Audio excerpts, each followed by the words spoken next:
All right, so we've created our first funnel. Now, what we can do with the funnel is some of the amazing things to separate them from a website is, first of all, funnels are highly converting. They're, as you can see, focused into, in most cases, you don't need a header or links to some other steps or something else, because the idea of a funnel is to be very focused on one goal in particular. And in this case, the goal is to go from this page to go to the checkout and buy the products, buy the course in this case.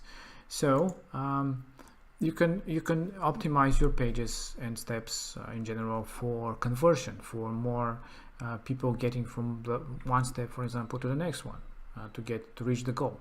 So one way would be, obviously, you can track it from here. The conversion, this shows how many people went from step 1, from this step, into this step. So here it will show the actual visitors and how many visitors landed to this step.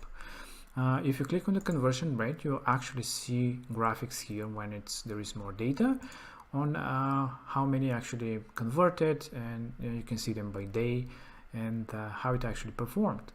So if you want to do an A/B test and experiment with another page or another step, you can just click on A/B test, and you can duplicate the page that we currently have in this landing page, or select a completely new design.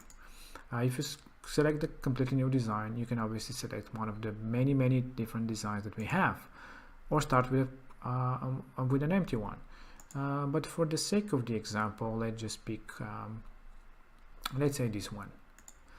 And just like that, we've created an A/B testing with just a few clicks, and you're currently on the A test, but you can go to the B one and it will show the new design that you have. Obviously you can hide the header here, so you can test out with this new design. You can change the images, change the texts, whatever it is, and see it might convert more.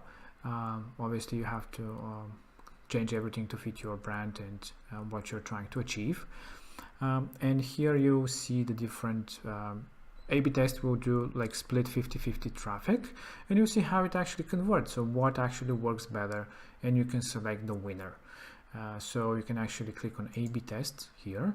By default, it will be automatically when you reach 5,000 visitors, and the A/B tests that converts better, the A or the B, will be selected as a winner. Or you can manually anytime select the winner for your test. So you can just, let's say that you want to select this A as a winner. You select it like that, and the B test automatically disappears. But when you click, you'll see this button actually shows, and if you click on it, you'll see the actual old test that you've done, which is from today, January 1st, which is the B test, and here you'll see the conversion rate. Because we didn't have any visitors yet, it will be at 0. So this way you can do A/B testing as many times as you want, and you still keep data of how you performed in the previous tests. So you can optimize and test out different things, something that you cannot do with regular websites and platforms.